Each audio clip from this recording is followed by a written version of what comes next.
Okay, so during the course of the last recording, I made some points about gender-based violence and how sort of the political proselytization or activism around this issue is counterproductive. In fact, it's almost worse than counterproductive. It's not only a waste of time, but it exacerbates the underlying problem. And there is a general solution to that underlying problem. But sort of to talk about it means that I have to talk about generalizations to some degree, which I'm not comfortable doing, but it's somewhat necessary when dealing with this kind of topic. So, I'm going to refer to things like sort of female-led culture, or if, a kind of which this is slightly unfair against women who have actually grown up and are mature enough to sort of graduate from a kind of hypergamous sexual selection mode and filter reality and filter the world and filter politics through the hypergamous lens, which is, a very dehumanizing way of relating to gender relations. And this is largely the main contributing factor to the toxicity in gender roles and gender relations at the moment, is that hypergamous cultural standards and, let's say, moral sentiments have been normalized. And we sit with a kind of fascistic cultural normative structure. And, anyway, it's what's ironic is that women aren't comfortable with this. When they do get to lead a culture in this vogue, in this fad, in this fashion, it very quickly becomes unsustainable because, in some sense, the mechanism that it uses in order to construct sympathy and compel sociological control, and a kind of game that is based on people having to conform to these very ostentatious, very superficial standards of behavior, which then can be used to almost anticipate and game the hypergamous, sort of dating um, uh, well, sexual selection strategy, which essentially means that the only men that can actually sort of do anything in this kind of culture are people that have an automatic bestowed high status. That they're the only ones, sort of the 80-20 rule, but on steroids, sort of only the 1%, only sort of the Prince Harrys of the world can conform to this kind of, wish fulfillment. Um, anyway, this is a complicated issue, and I think we should look at other cultural epochs to understand the nature of this by looking at the converse of it, or the opposite of it. So, when courtly love was developed in, um, I don't know the actual time that it was developed, but I think it was sort of in a time that proceeded from, sort of the vendetta killings in Italy and things like that. I think courtly love developed um, on the back of that, and it was interesting because I might be, people will know perhaps what I'm referring to, but perhaps I'll be saying things, historical anachronisms and things like that. So please put that aside. But essentially, I'm going to probably get the history of it completely wrong. But um,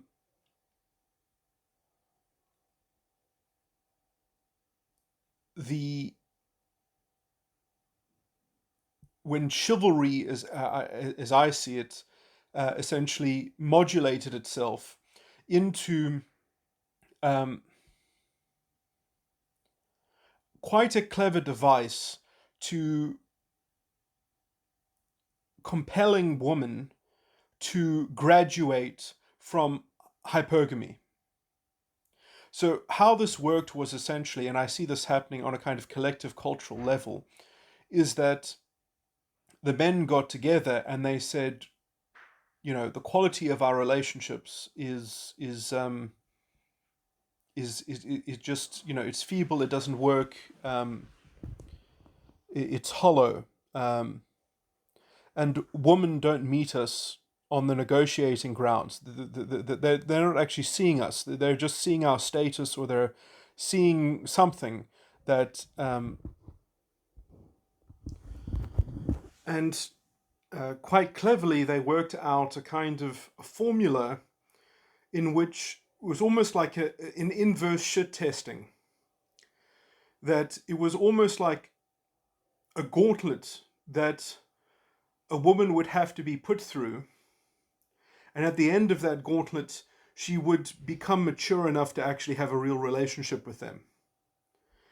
And the person who would, and they found a decent way to do it, because this performative gauntlet essentially would be predicated and completely, let's say, the value that was, the capital that was put into furnishing this test would come purely from the male side. So this basically, what would happen is that you would have a male that would be courting a woman, and he would ply her with poetry and with offerings and a kind of intellectual foray, an intellectual connection.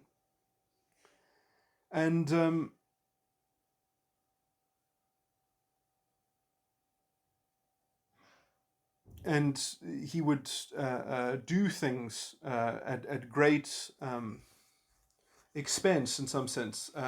In some sense, he would hold himself hostage to the reciprocation uh,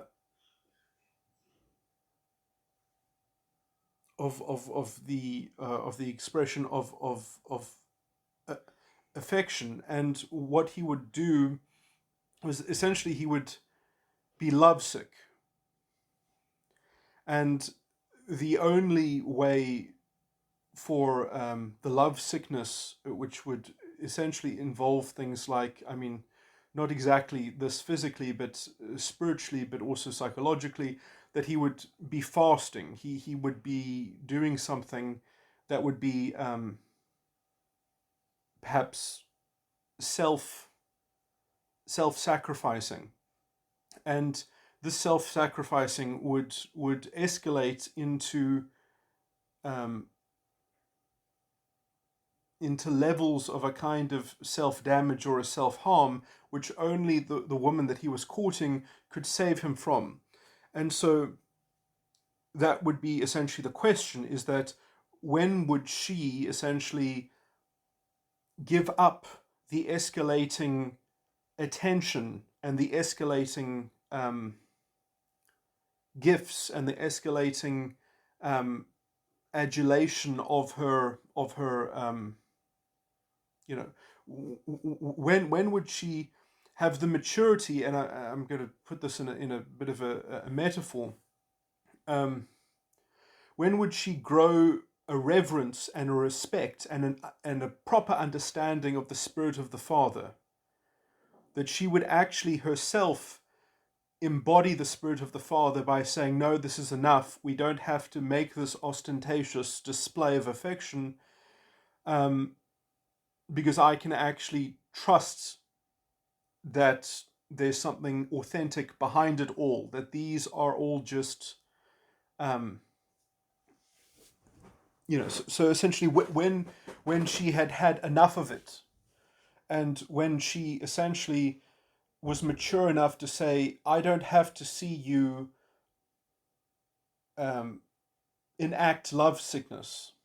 I don't have to witness your love sickness anymore. We can put that into the childish realm, and I can graduate from this. And so in some sense it was the perfect way, in some sense, to recapitulate the hypergamous structure of extraction and sort of and using societal norms and standards to extract conventional promises on behalf of proving one's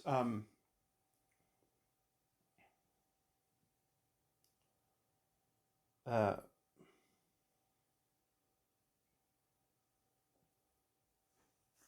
having to pay the nominal or the token prices for proving one's authenticity. And then, women could always hypergamously get together and say, oh, well, I was able to extract this, and another woman would say, well, I was able to extract that, and then there's this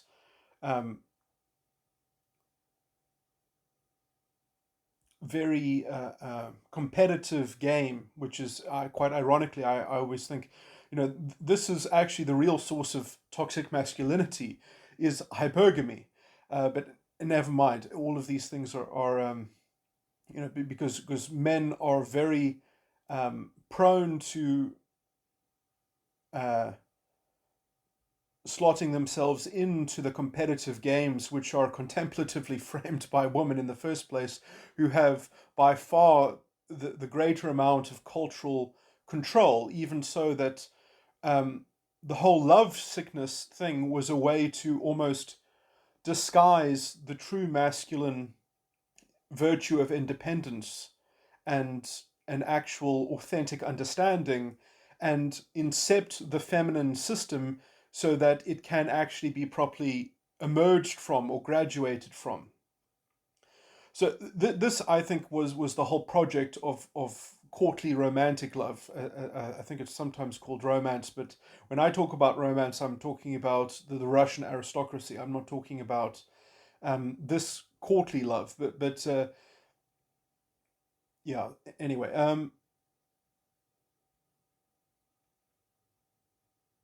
and when essentially the woman could actually get her fill of the hypergamous um, appetite, and she could actually develop the maturity of having the care and the actual authentic love, that she loves the person who is going through this love sickness more than she loves the display of the love sickness, the ostentatious um, conveyance of it, then she has some prerequisite reverence to the spirit of the father, that she can actually embody a kind of independent responsibility as well, that then she can actually be liable for her own decisions. She can be responsible in her choices of things.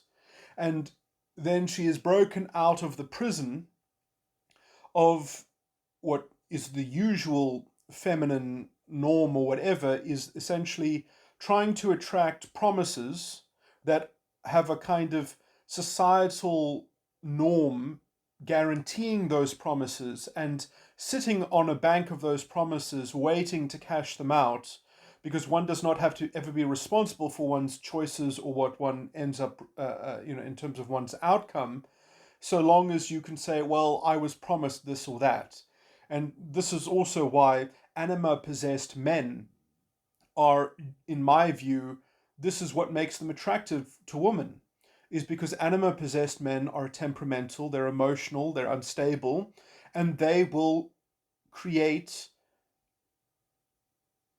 hugely inflated promises. They will create hugely inflated expectations and anticipations. And this is catnip to the hypergamous, this is the love sickness that never reaches a terminal point. This is being drunk on the love sickness of the anima possessed male.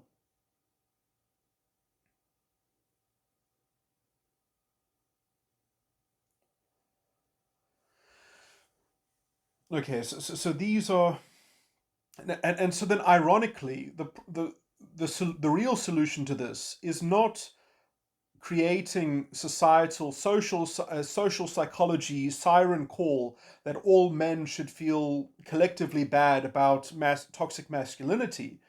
It's almost the opposite. The solution is that women must be responsible for the character of the men that they are enamored by.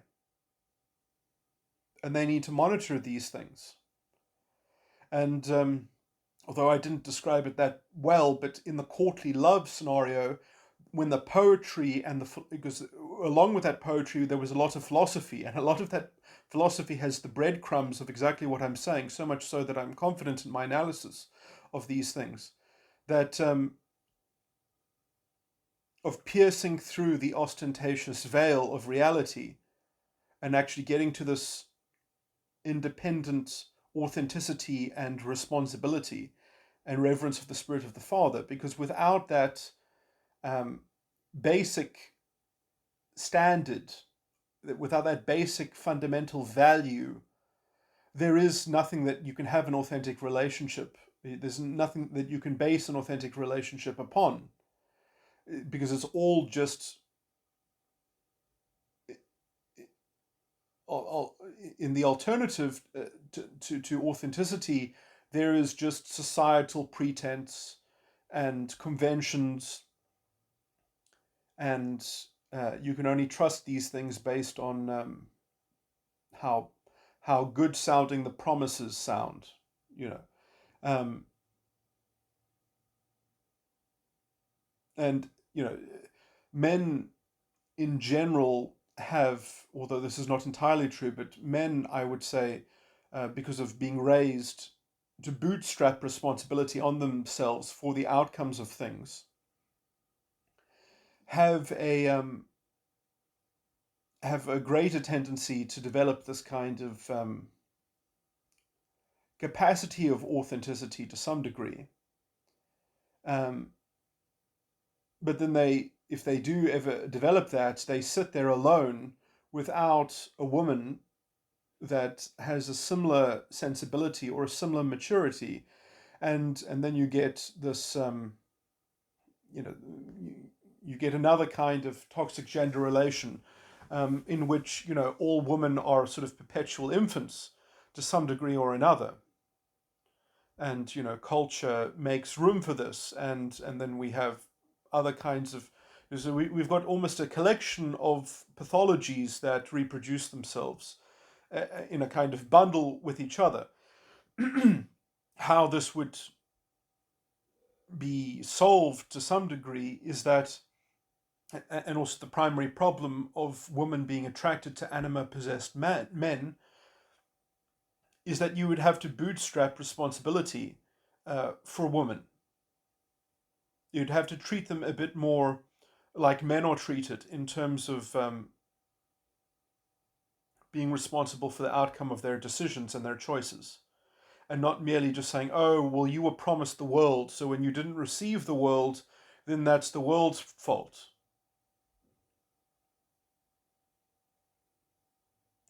Now, in the courtly love, this has a sweet way of doing this, because the sweet way of doing this is that the man is actually paying for the value that sits on the line. He is holding himself hostage to the maturity and the development of a woman. He's paying the price so that she can have the thing to toy with that can be the catalyst for her development, because of essentially, perhaps not more directly. Now, you see, there is a problem with trying to treat women with more fundamental integrity. The problem is that there'll be other white knights who won't do the same. And therefore, the white knights in the system will corrupt the system, because they will apply an ideological alternative. They will say, no, no, no, you are entitled. You do deserve the world. You do deserve these promises, and you get to choose between these promises. And you can live on promises. You don't need authenticity. You don't need integrity. And that is because I mean I've made this case before in other recordings, but essentially the white knight, in my view, is the kind of the embodiment of the irresponsible father.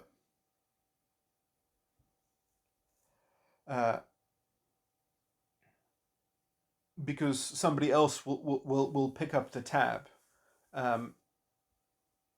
for the spilt milk or whatever, that somebody else will clean up the mess. That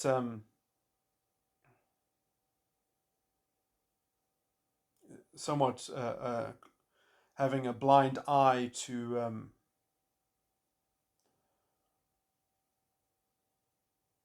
the proximate uh, uh,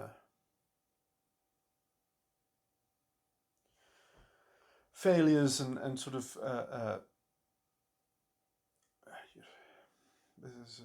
this is perhaps confused for me to say this, but there is an opportunity cost in languishing in inauthenticity. Um, but it is still feasible that women can get away with it. It's just it becomes a kind of game of Russian roulette, um, or high stakes gambling. But this is the problem with hypergamy. This is the problem with any um, strategy of sexual selection, is that they can work. Um, they can work out in the end as well, so long as that there is somebody else to pick up the pieces and to pay the deficit.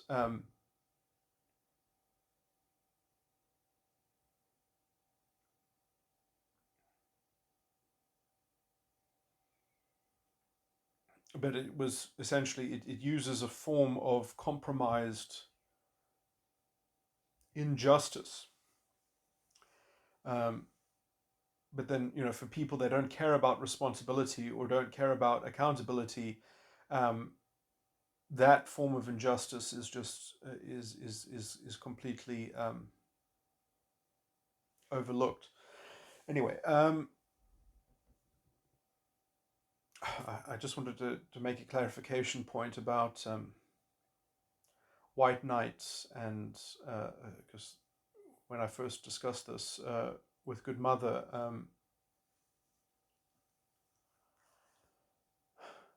who was it?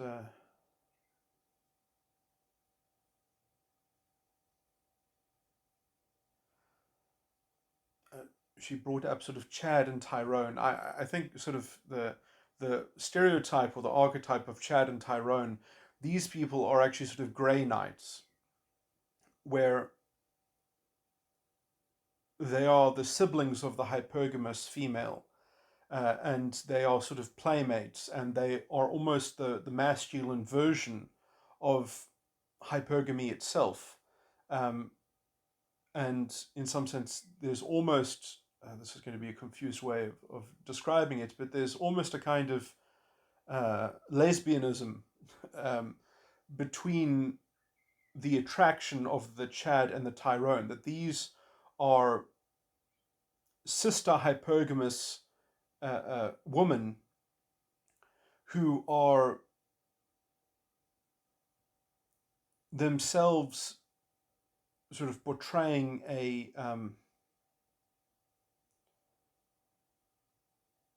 the direct correlate, the direct parallel reflection of the freedom that the woman is enjoying in her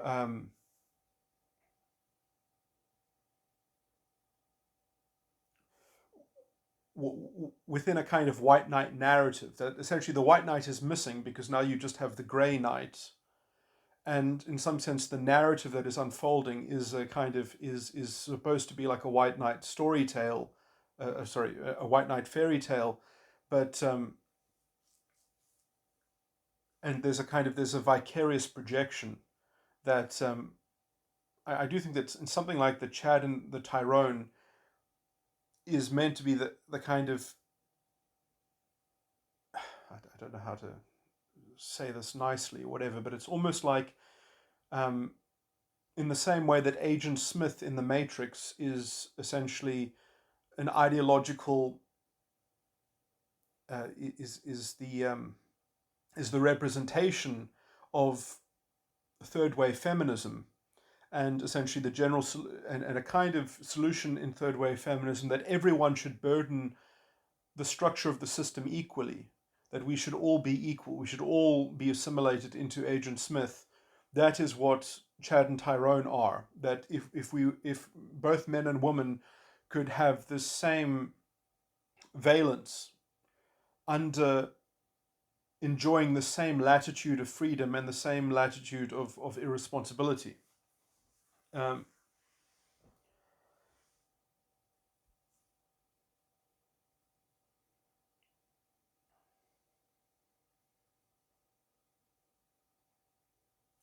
Whereas the white knight, in my view, or the simp or whatever, is somewhat more intellectual in actually creating pseudo dignity and pseudo integrity for, what you could call it hedonism, or for, so the white knight is actually creating the actual excuse, the ideological excuse making, whereas the grey knight, as it were, is actually just the embodiment of what that looks like, what the precipitate of their ideology is, what the actual manifestation of it is in real time.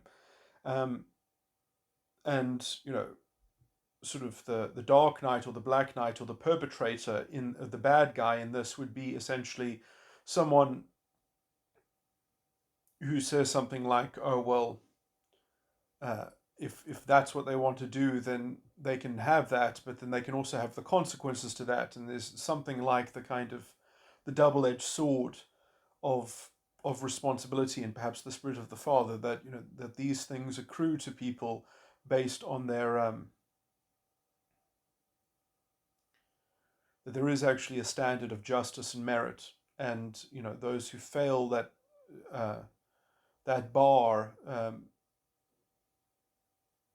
get what they get to some degree and can sort of counsel and advise, sort of common sense, but are not surprised by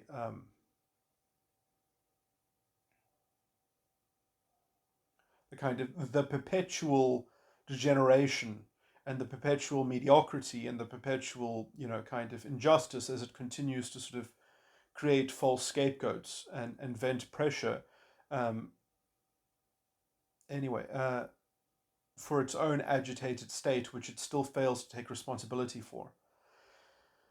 Okay, so now, although I framed it like that, I still think that there is a way in which culture can defeat the white knights.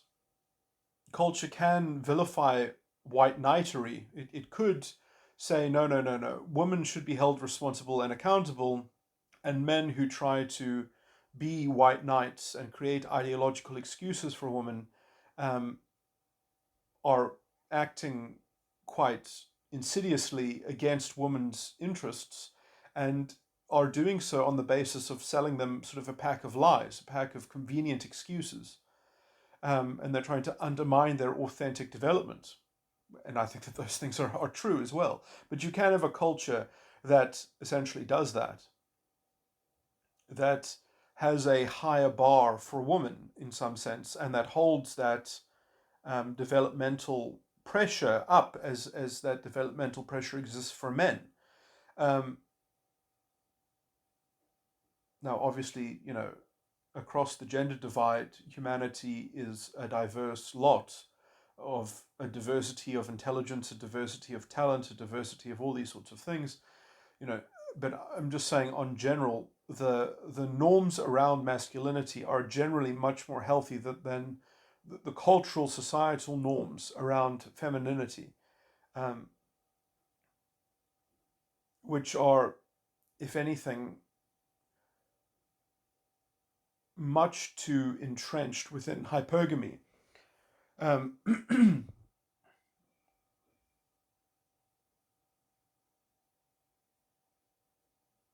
or conducive to hypergamous, in some sense, accepting hypergamy as the basic state of nature.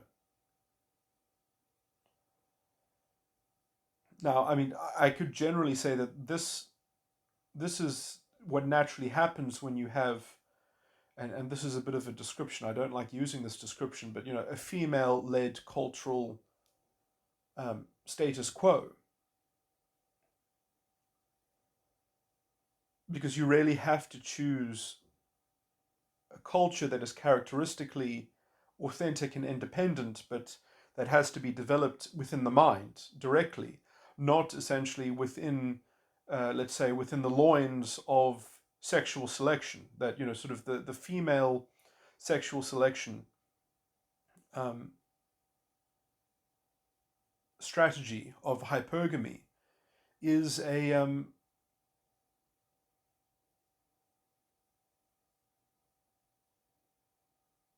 it's weird because it's not as if the male sexual selection strategy, um,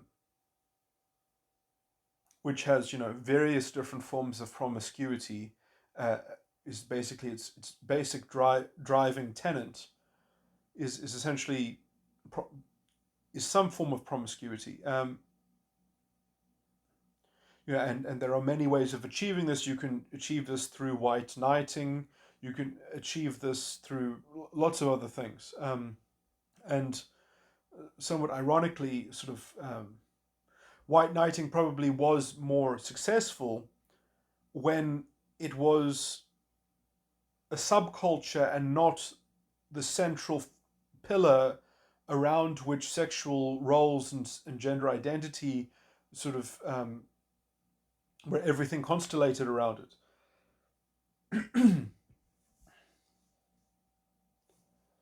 And so we now that essentially the white knight is taken for granted, and that in some sense the cultural standards themselves have a kind of white knight expectation built into them, or that sort of uh, white knights in particular are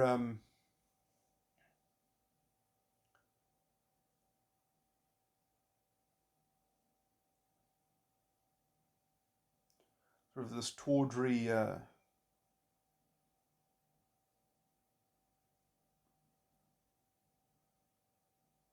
It's too much. Almost their existence is proof that the whole structure itself is somewhat artificial or not natural or intrinsic or innate. And that is part of sort of the what is becoming a more overt fascistic cultural paradigm in which we just we are somehow they have this naturalistic kind of argument about it, which is that this was the basic state of nature, which was destroyed by the patriarchy or by sort of intersectional white supremacy, or the intersectional conception of all these identity categorical labels, as if they're trying to get back to history, and they're trying to get back to um,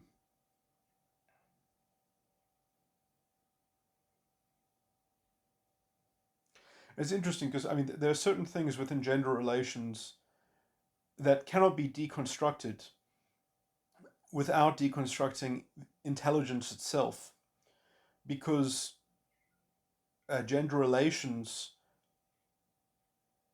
is a co-evolved unit.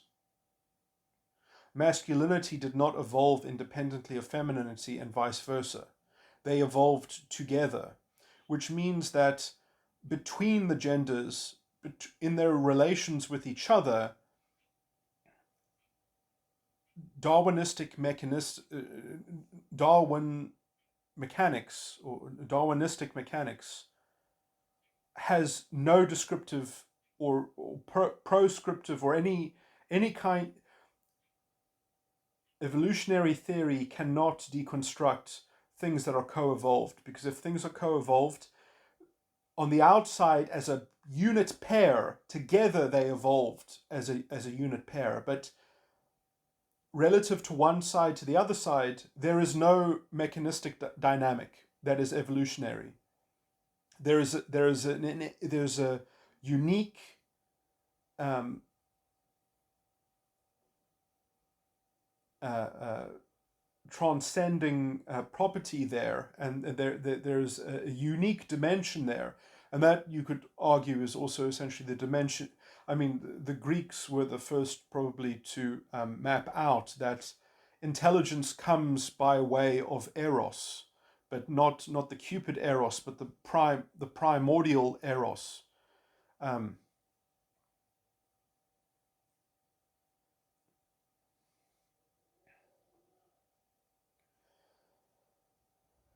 anyway, but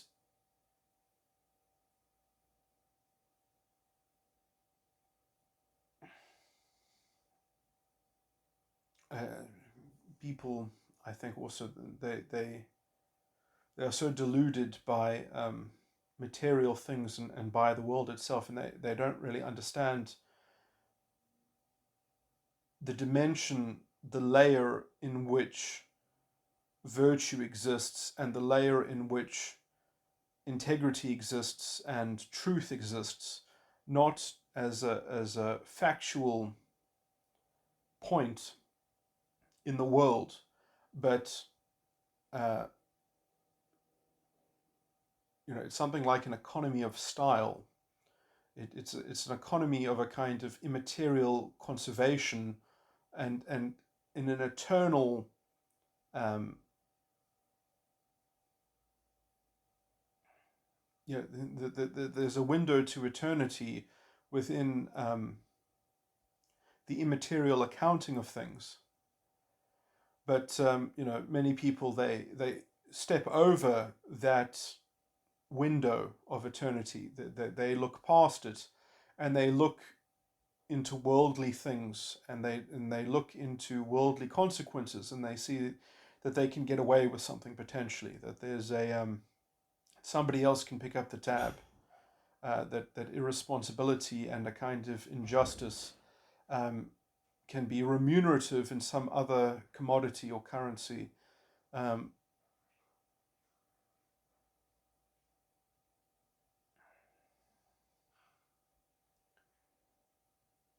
and let's say the delicate and the ephemeral um, avenue in which you can go knocking and go find something, um, which is where authenticity is properly grounded.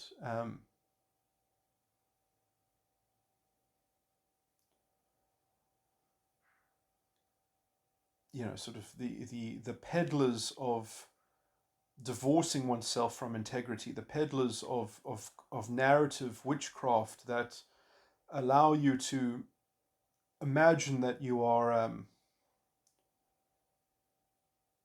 on the right side of the right sort of factual polemic, uh, that you can make some historical case for some partially from some partial unit within a co-evolved structure. You know, um, you've got these people who are completely plugged into the way of the world, and they are there to vindicate their dominion and their slice of the pie, um, or their ideological analysis of it. And you really just have to consider, when does life begin for these people. It's always sort of at the end of their ideological treatment. It's always on the other side of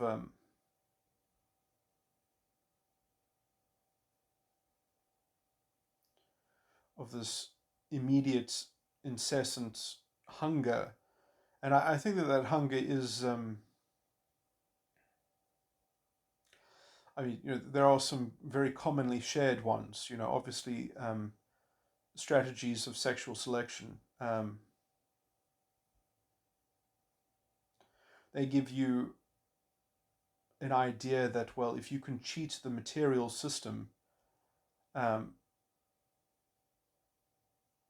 if you can take more than your fair share, then you're doing right by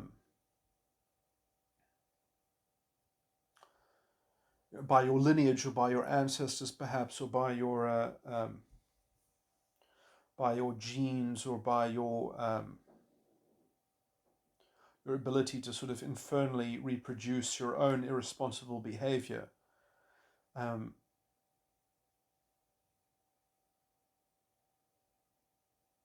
that you can be doing something that is essentially the model of success. It has this kind of diminutive projection against all those who do not comply with your strategy.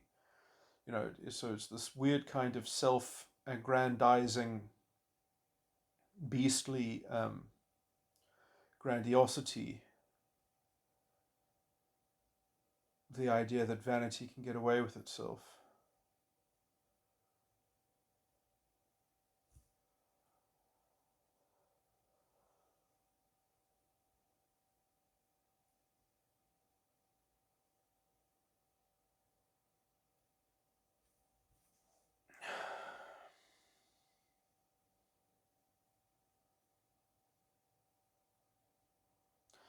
Anyway, so I'm rambling a bit, but it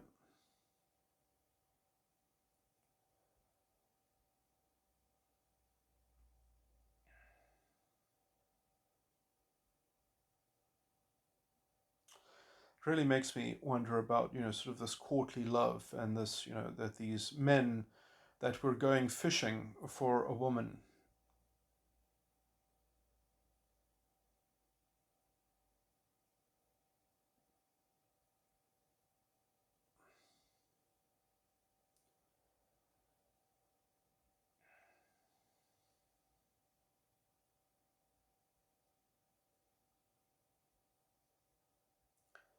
I wonder if the whole thing itself is, trying to make the best of a bad situation, but, sort of.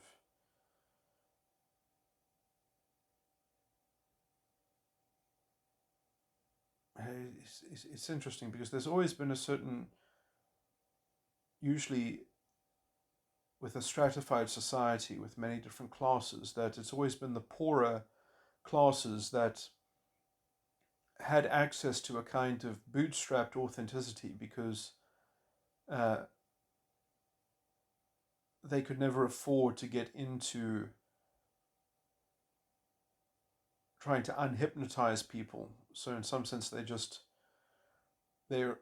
required people to sort of just be so low to the ground, so close to common sense already, that they didn't need to be dehypnotized.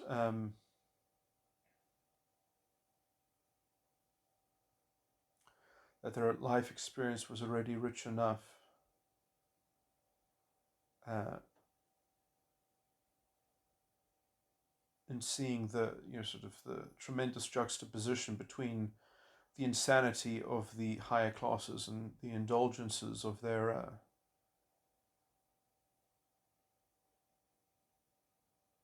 so, I mean, I'm talking slightly a bit too broadly, because I mean there are actually, I mean, there are a lot of virtuous rich people as well that don't buy into these things, never correspond well to stereotypes. That usually it is the what perhaps in Marxist literature would be called the petty bourgeois, that that are the most insane in their ostentatious, sort of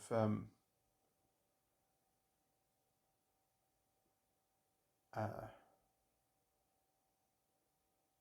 sort of live action role play of what is high status. Um,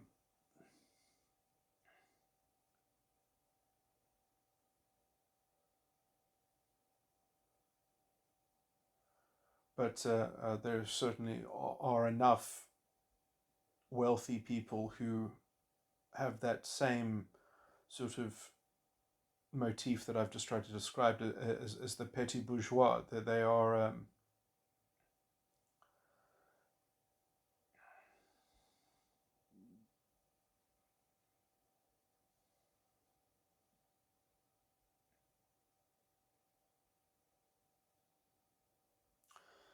and sometimes there are just people that are rich enough to be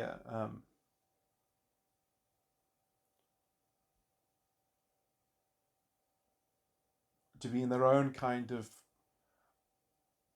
peculiar island of juxtaposition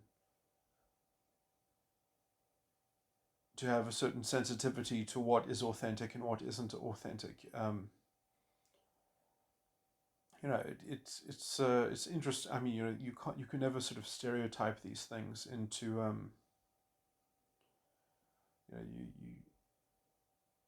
there are probably thousands of different species of sort of maturity within certain tropes of social standing and structure.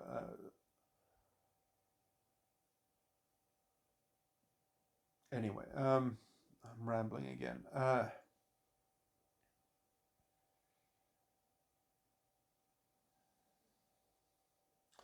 mean, if anything, I think the thing that mostly informs people is their psychological development and their psychological maturity, and in some sense, all of these other things are really just window dressing. But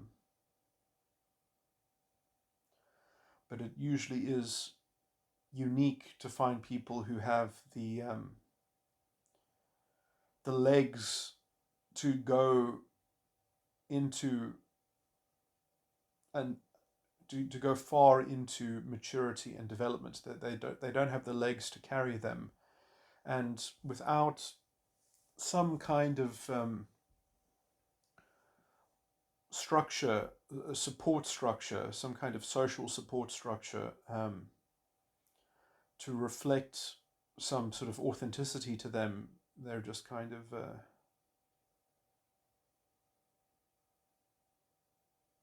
they can only go as far as their legs can carry them, and they just don't. Well, it is somewhat unique to each personality style.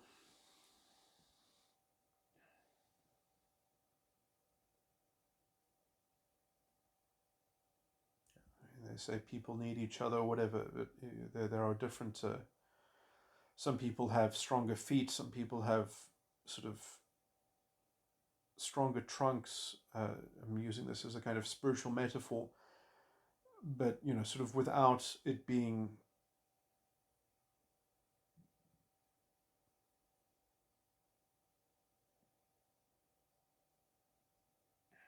in some kind of communion of sharing these different strengths and dividing these different weaknesses to some degree, or supplementing different abilities. There's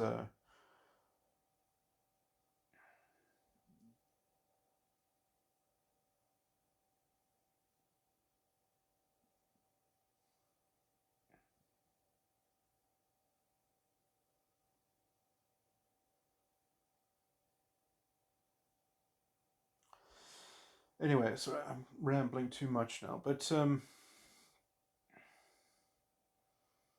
I mean, just to say that sort of human beings, they do need quite a lot of pedagogy, and sort of seeing that pedagogy being displaced by quite pernicious ideological circumvention of people's psychological development is to be involved in this false contest of this fake shouting match, trying to make noise about something that has no hope of ever doing a shred of good, and in some sense continues to detract from attending to the real problem or insulating the real problem. But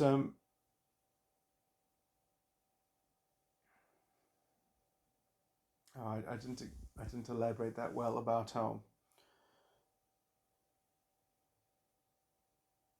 that if we would at least hold women responsible for essentially looking to collect these promises from anima possessed men,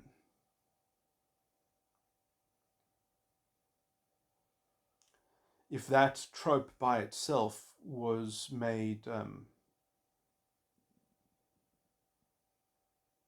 mean, if you made an awareness campaign or something like that, if you made a psychologically driven sort of in some sense, if you empowered women by holding them accountable for their poor decision making, the amount of prevention you would do, and also the amount of positive effect you would have on gender relations directly, because you wouldn't just be propounding this incessant and endless demand that men be better. I mean, there's a reason why that doesn't work. It doesn't work because in some sense it runs contrary to exactly what men are being incentivized to do. That the more that anima-possessed men are being plied with the societal propaganda against toxic masculinity, the more pretentious that they're going to be, the more cunning and sweetly promising, that they're going to be able to concoct. Because in some sense that is how society is seemingly trying to solve this problem, is by getting men to appear differently, when it's not, that's not the side of the equation that needs to change. Like men have always delivered to women essentially what women are looking for.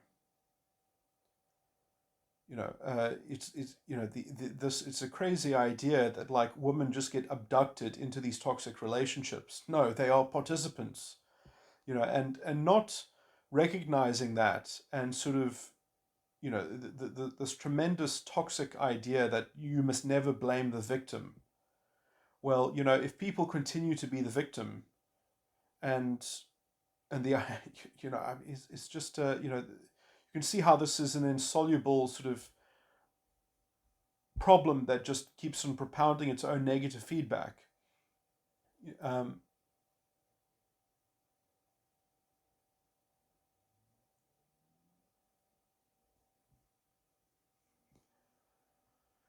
I mean, I would argue that women don't want diagnostic tools. They don't want to actually be safe against these things, because they care more about the promises. They care more about collecting pretty promises that then they can get society to do good on, to compensate them, because in some this is the hypergamous catnip of the situation.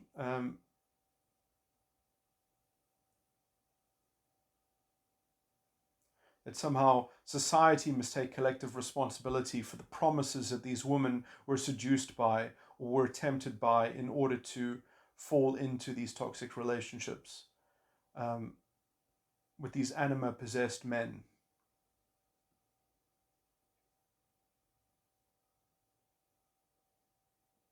So we're going to break the sanctity of a personal relationship just so that we can supposedly promote the interests of women in general by creating more cultural, social propaganda that men must take collective responsibility for the poor state of some women's relationships. It's somehow that the cultural stereotype of masculinity is what needs to be revised, because that's the problem.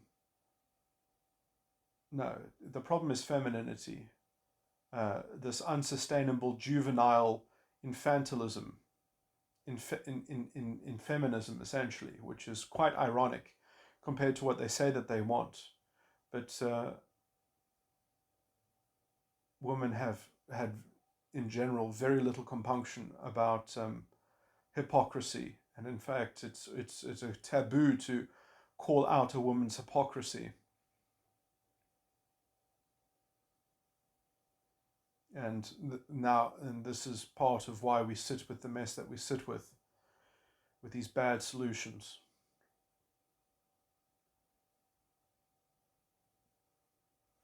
that lead nowhere.